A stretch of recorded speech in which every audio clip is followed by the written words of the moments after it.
അസ്സലാമു അലൈക്കും വറഹ്മത്തുള്ളാഹി വബറകാതുഹു. അൽഹംദുലില്ലാഹി വഹദ വസ്സലാത്തു വസ്സലാമു അലാ മല്ല നബിയ്യ ബാദ.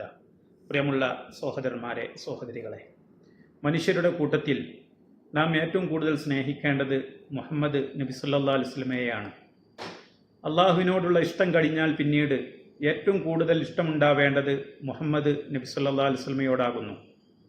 സത്യവിശ്വാസികളെ സംബന്ധിച്ചിടത്തോളം പ്രവാചക സ്നേഹം നിർബന്ധമായ ഒരു കാര്യമാണ് എന്നർത്ഥം. അനസ് റളിയല്ലാഹു അൻഹു ഉദ്ധരിക്കുന്ന ഒരു ഹദീസിൽ നബി സല്ലല്ലാഹു അലൈഹി വസല്ലമ ഇപ്രകാരം പറഞ്ഞതായി കാണാം: ലാ യുഅ്മിനു അഹദുക്കും ഹത്താ അകൂന അഹബ്ബ ഇലൈഹി മിൻ വലദിഹി വ വാലിദിഹി വന്നാസി അജ്മഈൻ. ഒരാൾക്ക് സ്വന്തം പിതാവിനേക്കാളും സന്താനത്തെക്കാളും മുഴുവൻ മനുഷ്യരെക്കാളും ഏറ്റവും പ്രിയപ്പെട്ടവൻ ഞാനാകുന്നതുവരെ നിങ്ങളിലൊരാളും സത്യവിശ്വാസിയാവുകയില്ല.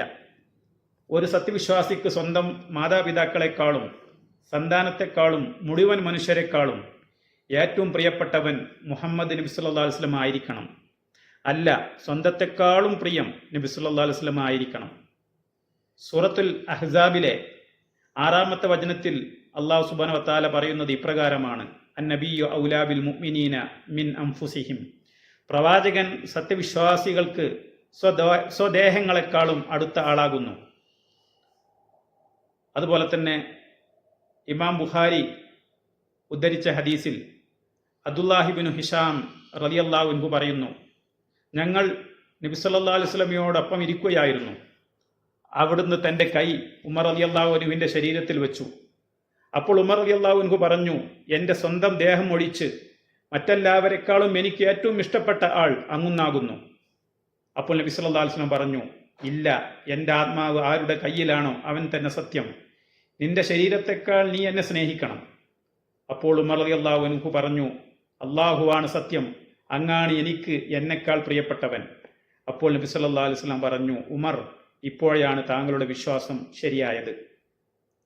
അതുപോലെ തന്നെ സൂറത്ത് തൗബയിലെ 24-ാം ആയത്തിൻ്റെ ആശയം ഇപ്രകാരമാണ്: നബിയെ പറയുക, നിങ്ങളുടെ പിതാക്കളും നിങ്ങളുടെ പുത്രന്മാരും നിങ്ങളുടെ സഹോദരങ്ങളും നിങ്ങളുടെ ഇണകളും നിങ്ങളുടെ ബന്ധുക്കളും നിങ്ങൾ സമ്പാദിച്ചുണ്ടാക്കിയ സ്വത്തുക്കളും മാന്യം നേരിടുമെന്ന് നിങ്ങൾ ഭയപ്പെടുന്ന കച്ചവടവും നിങ്ങൾ തൃപ്തിപ്പെടുന്ന പാർപ്പിടങ്ങളും നിങ്ങൾക്ക് അള്ളാഹുവേക്കാളും അവൻ്റെ റസൂലിനേക്കാളും അവൻ്റെ മാർഗത്തിലുള്ള സമരത്തെക്കാളും പ്രിയപ്പെട്ടതായിരുന്നാൽ അള്ളാഹു അവൻ്റെ കൽപ്പന കൊണ്ടുവരുന്നതുവരെ നിങ്ങൾ കാത്തിരിക്കുക. അള്ളാഹു ധിക്കാരികളായ ജനങ്ങളെ നിർവയിലാക്കുന്നതല്ല. അനസ് റളിയല്ലാഹു അൻഹു ഉദ്ധരിക്കുന്ന ഒരു ഹദീസിൽ നബി സല്ലല്ലാഹു അലൈഹി വസല്ലം ഇപ്രകാരം പറഞ്ഞു: സലാസുൻ മൻ കുന്ന ഫീഹി വജദ ഹലാവത്തൽ ഈമാൻ. ഒരാളിൽ 3 ഗുണവിശേഷണങ്ങൾ ഉണ്ട് എങ്കിൽ അയാൾ ഈമാനിൻ്റെ മാധുര്യം ആസ്വദിച്ചിരിക്കുന്നു. അതിൽ 1-ാമത്തെ കാര്യം നബി സല്ലല്ലാഹു അലൈഹി വസല്ലം പറയുന്നത് ഇപ്രകാരമാണ്: അൻ യകൂന അല്ലാഹു വ റസൂലുഹു അഹബ്ബ ഇലൈഹി മിമ്മാ സിവാഹുമാ. മറ്റാരോടുമുള്ളതിനേക്കാൾ ഹുബ്ബ്, ഇഷ്ടം അള്ളാഹുവിനോടും അവൻ്റെ റസൂലിനോടും ഉണ്ടായിരിക്കുക. ഇമാം ബുഖാരി 16-ാം നമ്പറായി ഉദ്ധരിച്ച ഹദീസാണിത്. അള്ളാഹുവിൻ്റെയും അവൻ്റെ റസൂലിൻ്റെയും കൽപ്പനകളെ അക്ഷരാർത്ഥത്തിൽ പാലിച്ചവരായിരുന്നു സ്വഹാബികൾ. അവരുടെ ഹൃദയങ്ങളിൽ നബി സല്ലല്ലാഹു അലൈഹി വസല്ലമയേക്കാൾ ബഹുമാനവും ഇഷ്ടവും ആദരവും നിറഞ്ഞ മറ്റൊരു വ്യക്തിയും ഉണ്ടായിരുന്നില്ല.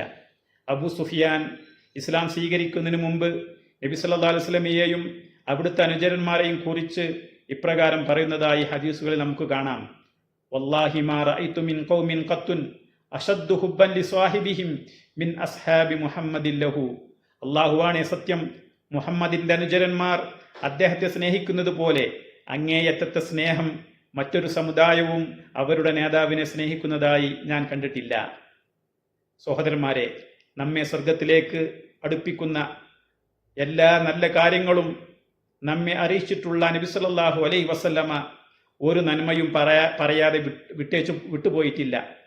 അങ്ങനെയുള്ള നബി സല്ലല്ലാഹു അലൈഹി വസല്ലം ഒരിക്കലെങ്കിലും അവിടുത്തെ ജന്മദിനം ആഘോഷിക്കാൻ പറഞ്ഞിട്ടില്ല. അതിന് പ്രേരിപ്പിക്കുകയോ ഒരു സൂചനയെങ്കിലും നൽകുകയോ ചെയ്തിട്ടില്ല. നമുക്കറിയാം, ഇസ്ലാമിൽ 2 ആഘോഷങ്ങൾ മാത്രമാണ് ഉള്ളത്. ഒന്ന് ഈദുൽ ഫിത്തർ ആണ് എങ്കിൽ രണ്ടാമത്തേത് ഈദുൽ അദ്ഹയാണ്. അതുകൂടാതെ ആഴ്ചയിലെ ഈദായ വെള്ളിയാഴ്ചയുമുണ്ട്. റബിയുൽ അവ്വൽ 12-ന് മറ്റുള്ള ദിവസങ്ങളെക്കാൾ വല്ല പ്രത്യേകതയും സ്ഥിരപ്പെട്ടിട്ടില്ല. റബിയുൽ അവൽ 12 ഒരു ആഘോഷം നബി സല്ലല്ലാഹു അലൈഹി വസല്ലമ കാണിച്ചു തന്നിട്ടില്ല. നബി സല്ലല്ലാഹു അലൈഹി വസല്ലമ പ്രവാചകൻ എന്ന നിലയിൽ 13 വർഷം മക്കയിലും 10 വർഷം മദീനയിലും ജീവിച്ചു. അതിനിടയിൽ ഒരിക്കൽ പോലും നബി സല്ലല്ലാഹു അലൈഹി വസല്ലമ തന്റെ ജന്മദിനം ആഘോഷിക്കുകയോ സഹാബികളോട് ആഘോഷിക്കുവാൻ നിർദ്ദേശിക്കുകയോ ചെയ്തിട്ടില്ല. നബിദിനാഘോഷം എന്ന പുത്തനാചാരം ആദ്യമായി ഉണ്ടാക്കിയത് ഇസ്ലാമിന്റെ തനിച്ച ശത്രുക്കളായ ഉബൈദികളാണ്. നബി സല്ലല്ലാഹു അലൈഹി വസല്ലമയുടെ കുടുംബമായി ഒരു ബന്ധവുമില്ലാത്ത ഇവർ ഫാത്തിമികൾ എന്ന സ്വയം വിശേഷിപ്പിച്ചു രംഗത്ത് വരികയും ഹിജ്റ 362 ഈ ഉബൈദികൾ ഈജിപ്തിൽ അധികാരത്തിൽ വന്നപ്പോൾ നബി കുടുംബത്തിൽപ്പെട്ടവരാണ് തങ്ങളെന്ന വ്യാജവുമായി ആ നാട്ടിൽ വലിയ സ്വാധീനം നേടിയെടുത്തു. ഈ കളവ് ജനങ്ങളിൽ അംഗീകാരം കിട്ടാൻ ഇവർ പല മൗലിദുകളും പ്രഖ്യാപിച്ചു.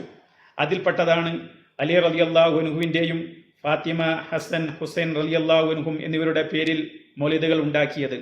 കൂട്ടത്തിൽ ഉണ്ടാക്കിയതാണ് നബി സല്ലല്ലാഹു അലൈഹി വസല്ലമയുടെ പേരിലുള്ള മൗലിദ്. ഭരണത്തണലിൽ ഇത് വലിയ ആഘോഷമാക്കിയവർ കൊണ്ടാടി. അവരെ പിൻപറ്റിയാണ് മുളഫർ രാജാവ് അടക്കമുള്ള ശേഷക്കാർ ഇത് ചെയ്തു പോന്നത്.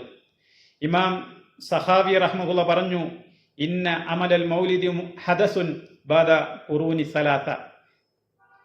ഈ മൗലിദ് കഴിക്കുന്ന സമ്പ്രദായം ഹിജ്റ 3 നൂറ്റാണ്ടുകൾക്ക് ശേഷം പുതുതായി ഉണ്ടായതാണ്.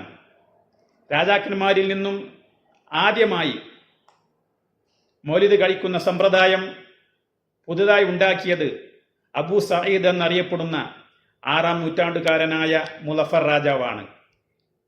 ഇർബൽ രാജ്യത്തെ അധിപനായിരുന്നു അദ്ദേഹം. അദ്ദേഹത്തിന് അക്കാലത്ത് ഹാഫിദ് ഇബ്നു ദഹിയ്യത്ത് എന്നു പേരായ ഒരു പണ്ഡിതൻ അത്തൻവീർ ഫി മൗലിദിൽ ബഷീറുൻ നദീർ എന്ന പേരിൽ ഒരു മൗലിദ് രചിച്ചു കൊടുത്തു. മുളഫർ അതിന് സമ്മാനമായി 1000 ദീനാർ അയാൾക്ക് നൽകുകയുണ്ടായി. ഇമാം ഇബ്നു ഹജറുൽ ഹൈതമി റഹ്മഹുള്ള പറഞ്ഞു, അസ്ലു അമലുൽ മൗലിദി ബിദ്അ ലം തുൻകൽ അൻ അഹദി മിന സലഫി സ്വാലിഹി മിനൽ ഖുറൂനി സലാസ. മൗലിദ് കർമ്മം അത് പുത്തനാചാരമാണ്. ആദ്യ 3 നൂറ്റാണ്ടുകളിൽ ജീവിച്ച സലഫ് സ്വാലിഹിങ്ങളിൽ നിന്ന് ഇങ്ങനെ ഒന്ന് ഉണ്ടായിട്ടില്ല. സഹോദരന്മാരെ, പ്രവാചകനോ സഹാബികൾക്കോ താബീങ്ങൾക്കോ പരിചയമില്ലാത്ത 3 നൂറ്റാണ്ടിന് ശേഷം പുതുതായി ഉണ്ടായ ഈ പുത്തനാചാരം നാം വർജിക്കുകയും അതിൽ നിന്ന് അകന്നു നിൽക്കുകയും പ്രവാചകനോടുള്ള സ്നേഹം, പ്രവാചകനെ സ്നേഹിക്കേണ്ടത് പ്രവാചകന്റെ ചര്യകളും പിൻപറ്റിക്കൊണ്ടാണ്, പ്രവാചകനെ അനുധാവനം ചെയ്തുകൊണ്ടാണ് എന്ന് നാം മനസ്സിലാക്കുക. ഇത്തരം പുത്തനാചാരങ്ങളിൽ നിന്ന് അകന്നു നിൽക്കുക. അള്ളാഹു നമ്മളെ എല്ലാവരെയും അനുഗ്രഹിക്കുമാറാവട്ടെ. വസ്സല്ലല്ലാഹു അലാ മുഹമ്മദിൻ വഅലാ ആലിഹി വസ്വഹ്ബിഹി അജ്മഈൻ. അസ്സലാമു അലൈക്കും വറഹ്മത്തുള്ളാഹി.